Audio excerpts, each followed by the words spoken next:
You don't get to smack anybody in the face, in the business office. But I see where you're going. Yeah. Well,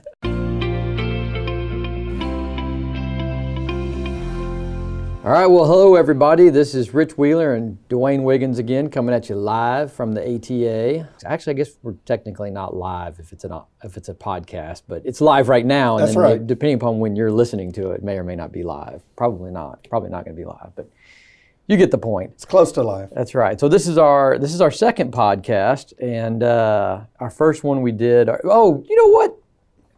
I almost forgot. The first one we did was about the Avengers. Yes. So since then, I was on a plane. Guess what I watched? The Avengers. I watched the Avengers Awesome. Endgame. All right, finally watched it. I have a little bit of a bone to pick. I told you my two favorite Avengers. Actually, okay, maybe not favorite, but the two that I thought were the best business managers, Iron Man and Black Widow. You didn't tell me they both die. Well, I told you I didn't want spoiler alert. You told me not to tell you. Well, that's true. I did tell you no You spoiler said not alert. to say.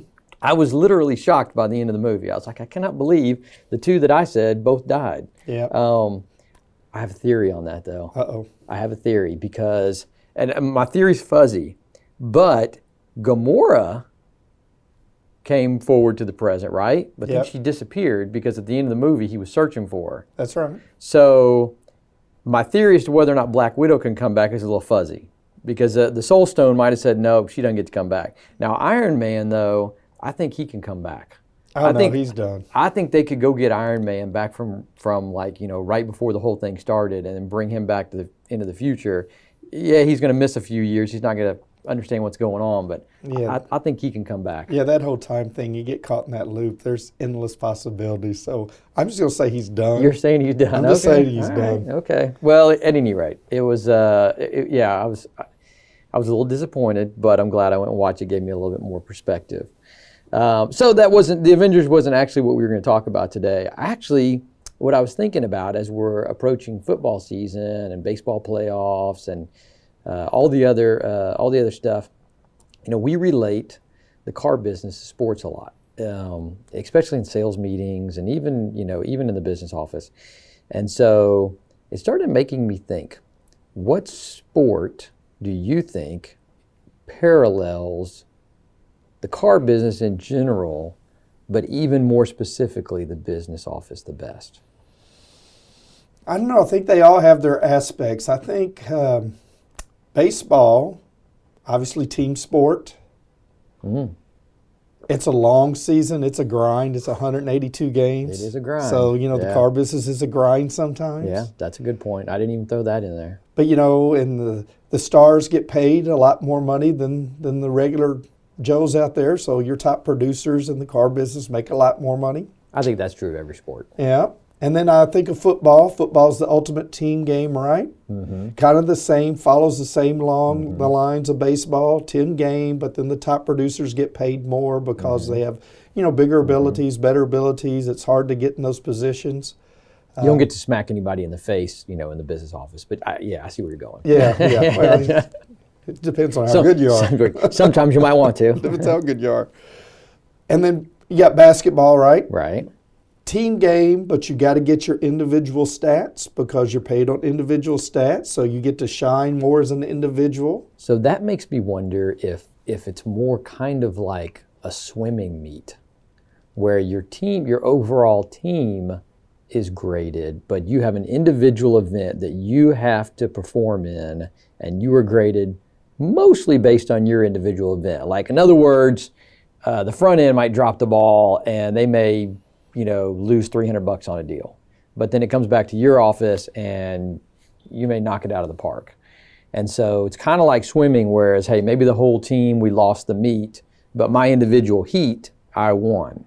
I don't know.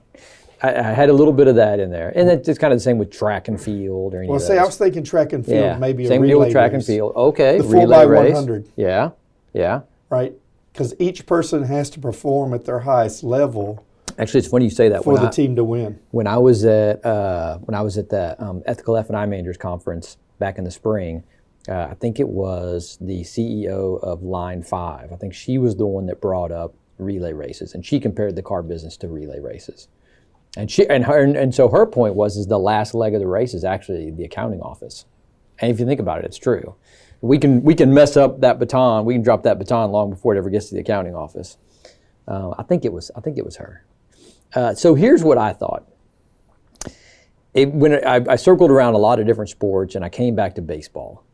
And the biggest reason why is because baseball is one of those sports, absolutely team sport, but then you have those individual moments, especially at the plate, right? And the individual moments at the plate can be a fastball that you're trying to catch up to, or it can be that cheddar right over the plate, right? You just knock it out of the park. Sometimes you get a slider or a curve that fools you. So those kind of translate to what type of deals come in the office. Sometimes somebody comes in and it's just, that deal's all over the place and you can't figure out where to go with that customer. Or that customer is just so aggressive and so locked in, they're blowing right past you. But every now and then you get one come in that just floats over the middle of the plate and you can't help but knock it out of the park. So that was one aspect. And then the other aspect is obviously you and I are both big Astros fans. That's right. And in Houston, they call it cybermetrics. But really, cybermetrics is just kind of the second generation of Moneyball.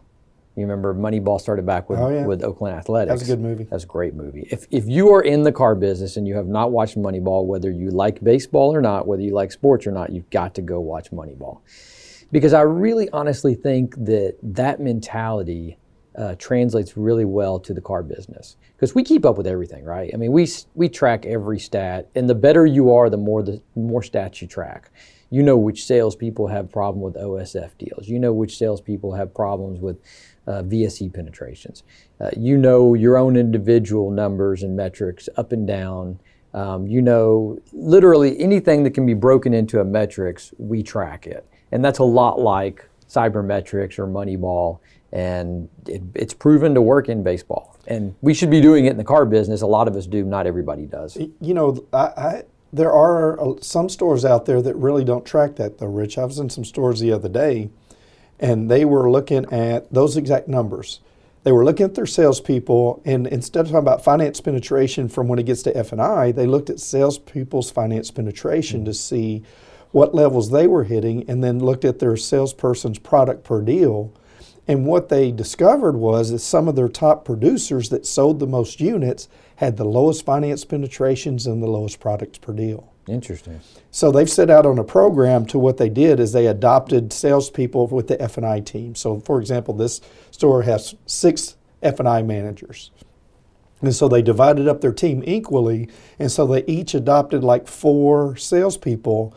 And what they're doing is they're doing a 30-day campaign where they're going to sit down and mentor with these salespeople and talk to them about the importance of F&I and kind of take them under their wing to see how they can get the finance penetration up from the beginning when the salespeople touch the deal, so that way when it gets back to them, it's a more seamless process. That's a good idea. Yeah. I mean, let's face it, at the end of the day, there's going to be a whiff them in there. What's in it for me? Sure, that's exactly right. I mean, that's the car business, right? Well, they do spiff them $25 per product. Now we're getting into where the money is. That's right.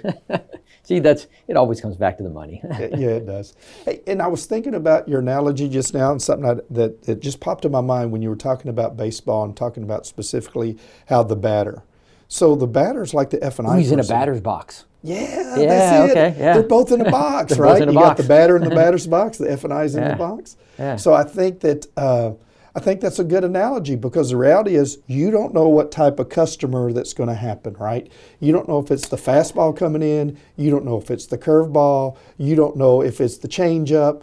You just don't know if it's the one that's right belt high, right down the center, that's really in your sweet spot. Yes, but what I will say is by going out and doing a good interview, it's kind of like doing a little scouting on that pitcher. Well, see, that's exactly right. Yeah. See, that's the thing. You don't know unless you make an effort to find out. Unless you make an effort to find Right. out. So if you're just sitting there waiting for somebody just to come in and drop them in. Yeah, you're going to get fooled. Yeah, you're going to get fooled because you're not prepared. Yeah. But if you do that interview, if you go out and ask a few questions, get to know the customers. I mean, here's the other thing. You don't even have to interview the customer. You could strategically interview your salespeople. Yeah, absolutely. That's a good point. I mean, come up with your top 5 questions. And if you start asking the salespeople, it's like working the desk. Every time you worked a deal at the desk and the salesperson come up, you had your go-to questions about, Have they driven the car? Are all the decision makers here? Hey, are they ready to do business right now? My favorite one at the desk was, hey, where are your customers? Yeah, because you never know. Right? But as an F&I pro, how many of us take the time to go ahead and put those top 5 questions together? Yeah, that's Right. good. That's a good point. Yeah, that's a good point. Well, I mean, listen, there's so many sports you can translate over to the car business. I think the number one thing is that we have to stay competitive. We have to track what we do, and even though it's a team sport, we got the whole dealership. We've got to want to individually compete and excel and be awesome. So yeah, I mean, I think the analogy of using sports and sales meetings and all that kind of stuff, I think we can keep doing it because it just makes sense. I do too. Yeah. So, hey, what were you saying earlier? Right before we went on the air, you were talking something about Antonio Brown and his helmet. Oh, yeah. So news out today, Adam Schefter reported Antonio Brown's finally reporting to camp today.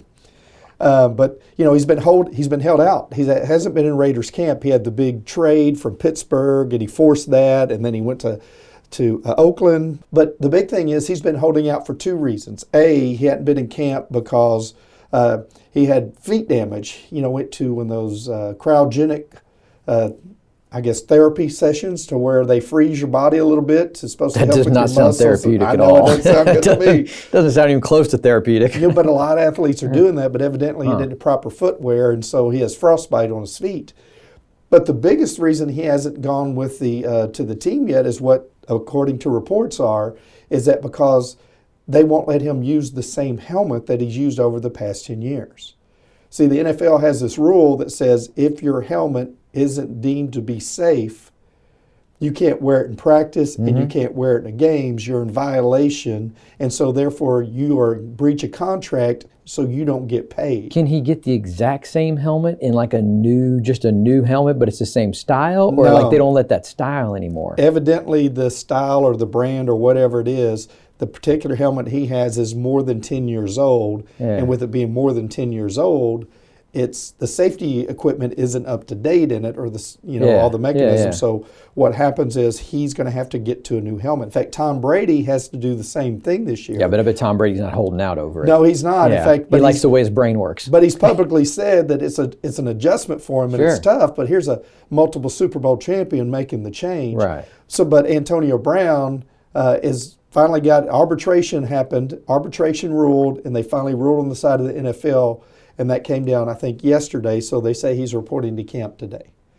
Yeah, so that goes straight back to the car business, doesn't it? How many folks do we have in the dealership that don't want to change, don't want to update, don't want to get used to new technology? Yeah, I mean, the reality is, but as our business moves forward, we have to make accommodations for some technology going forward. Ooh, speaking of technology, did I tell you that I stumbled across another article about the lines of code? No. Yeah, so, and this was a scary one actually. So I'm just, I don't know. I'm one of those people. I just read random articles when I find them. And so anyway, so I see something about 787s, and again, you and I fly a lot. So anytime you see something about an airplane, you kind of perk up a little bit. Yeah. You start reading those, right? I like for them to stay in the air. I like for them to stay in the air. They work much better up there for me. So this is a. I'm not even going to try to pronounce it. Yeah, I will. It's like Ars Technica is the name of this website, arstechnica.com. Okay, a little bit weird. So anyway, the article was labeled "A Boeing Code Leak Exposes Security Flaws Deep in a 787's Gut." That's the title of the article. I mean, yeah, that's not good. So needless to say, that got my attention. So anyway, so for frame of reference, in one of the tips of the week that we did a while back, I talked about the fact that our new modern cars have 100 million lines of code, right, over about 100 different CPUs. And as a frame of reference, we talked about the fact that like a Boeing 787 Dreamliner only has 14 million lines of code. So that's what caught my attention. I saw this and I'm like, whoa, hold on, code problem. What's that all about? So at the end of the article, they've got all these different technical advisors and like experts and stuff, and this one guy who kind of wraps up the article, his name was Savage. He says, quote, "This is a reminder that planes, like cars, depend on increasingly complex networked computer systems, Savage says. They don't get to escape the vulnerabilities that come with this. Wow. That's pretty strong. That's pretty strong. Now tell me that doesn't tell you, A, yeah, your car that has almost 10 times more lines of code than a 787 needs a service contract on it because they are vulnerable and they don't get to escape the vulnerabilities that come with this. And then 2, man, I got to get back on a plane next week. Yeah, good luck with that. Yeah, I'm going to be thinking about those lines of code the whole time I'm up there. Well, as long as it's not a 787, you're all good, right? I think it is. Nice. Well, if it's not a 787, it's probably a 737, and they got their own problems. Close enough, right? Yeah, it seems like everything Boeing's making right now is, I shouldn't say that. I love Boeing's, I really do. Although I like the Airbuses because they have the little hook on the back of the seat you can hang your jacket on. So you think they all buy technology from the same place when it comes to their hard drives? I mean, they don't produce that; they mass buy it. I'm sure the car business gets the same type of components that the airplanes I'm sure, do. absolutely. Yeah, I mean, like you look at any manufacturer of an automobile, they're outsourcing a lot of that technology stuff. Yeah, so the planes are doing the exact same thing. They're all outsourcing through somebody. So whoever that somebody is that's responsible is fixing to take a serious hit on their stocks. Yeah, they are. It's not going to be any fun at all. And like, how do you grow up in life and decide that you want to be the guy that you examine airplanes for flaws? And by the way, here's the next thing is, how do you find that thing? It's like, hey, we think maybe there's something wrong with 14 million lines of code. And this dude comes back and is like, oh yeah, it's this one over here. Like, how smart do you have to be for that? I know. I picture a guy sitting in a room and it's all black and he's got a screen on with maybe some virtual reality goggles or something, and he's watching like the Matrix code trickle down, right? I think that's the definition of a rocket scientist. Yeah, I'm out on that deal. So speaking of rocket scientists, you had also said something about you were talking to an astronaut the other day. Yeah. We host a couple students that come in from all over the world, and they have a space camp. We live near Houston. There's a reason we're called Space City, and I'm about 8 minutes from Johnson Space Center. So, that's cool. Yeah, so every year during this time of year, there's the space school that goes on. And we had one from Bolivia, a student from Bolivia, and actually we had a student from Boca Raton, Florida, come stay with us for 2 weeks. So we were their host family. Bolivia, Boca Raton, they're really similar, super 220, similar. 221. Yeah, that's right. But they had a lot in common. Yeah. So when the astronauts came and spoke at their graduation, because it's interesting how their school goes. But one of the things I thought was interesting, especially when we talk about space and all this technology and stuff, but how it relates to our business, because again, I'm one of those crazy guys. I relate everything to the car business. He made a statement, something called the overview effect. Okay. And what it is, basically, he says that astronauts, especially the first time they go up, when they go up in space and they orbit, when they look down on the Earth for the first time, there's something called the overview effect. Okay. And what it is, it says, as individuals, we all work hard to get where we're at, right? Especially astronauts, they train. They're part of the Johnson Space Center or the European Space Alliance or whatever the case is, but they train and train and train, and they're separate entities, and they come together as a team or as a group to put on these, ISS, the International Space Station. But they said when they're down there looking at the world, this overview effect comes over. And it's amazing how all of a sudden we're not European, we're not American, we're just... Oh, because you can't see the borders from space. We're just Earthlings. He says the borders disappear and you look down on Earth, and it just puts everything in perspective that at the end of the day, we're just all people. And when it comes to space, how it's important that they work as a team to be sure that they accomplish what's need to be accomplished.